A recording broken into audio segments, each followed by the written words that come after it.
Hello, I'm Laura. It's September 24th, 2025, and this is the Wednesday Heartwarmer of today's Heartlines. A few days ago, a nurse in Kentucky found a young raccoon who had eaten too many peaches that were soaked with alcohol out of a dumpster and had collapsed in the dumpster. She pulled the raccoon out, who had also been immersed in water, and gave him CPR until he started breathing again after spitting out some of the water. Then she took him to the vet, and the vet sobered him up so that she could release him and send him on his way. This is a wonderful demonstration of our theme of the week on Heartlines, which is resilience.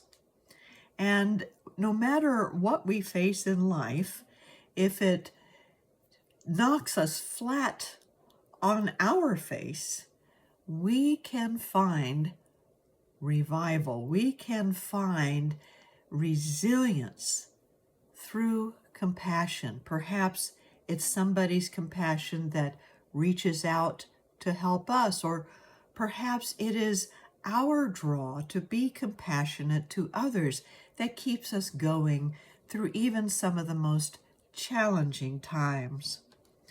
More recently, Jimmy Kimmel returned to television last night after many people boycotted Disney streaming channels and other forms of Disney in protest to the suppression of his freedom to speak his mind about whatever was happening in the world, because there was a fear he had offended those who were mourning the death of Charlie Kirk.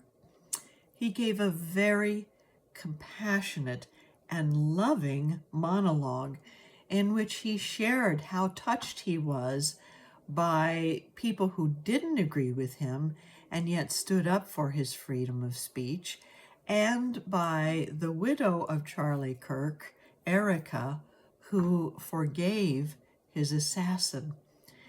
So compassion was coming through again in a time of resilience. Compassion is a way to be resilient if we just focus on being compassionate to ourselves and loving ourselves enough through each challenge, if we welcome other people's compassion, and if we let compassion call us to be a little more alive and a little stronger in moving through our challenges so that we can help others.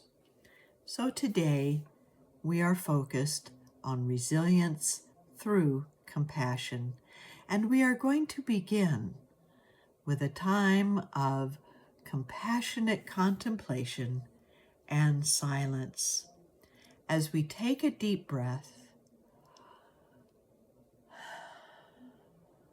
perhaps touch our heart a little bit to awaken that compassion, and close our eyes and focus on these words. I am resilient through my compassion for others and my willingness to learn from my challenges. I am resilient through my compassion for others and my willingness to learn from my challenges.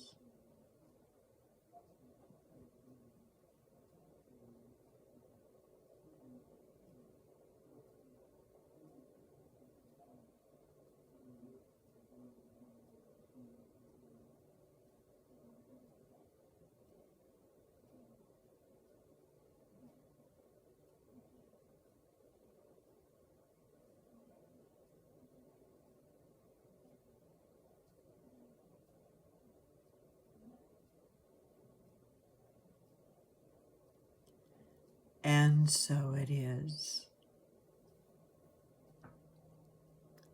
One thing we can learn from our own challenges is to have greater compassion for ourselves and others. If we are having difficulty with other people, let's start thinking in terms of compassion.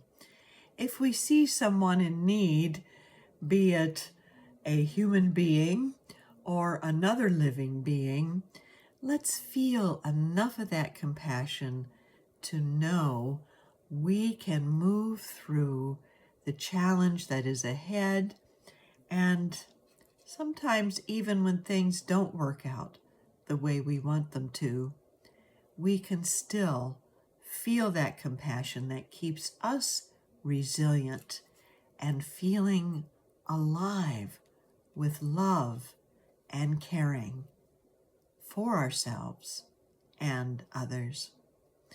Thank you for joining me today. I keep these daily videos going because I have compassion for you who are listening and for myself to center again on what is positive in life in the midst of all that is happening in our world. Thank you for being with me in our time of compassion together. Have a wonderful day.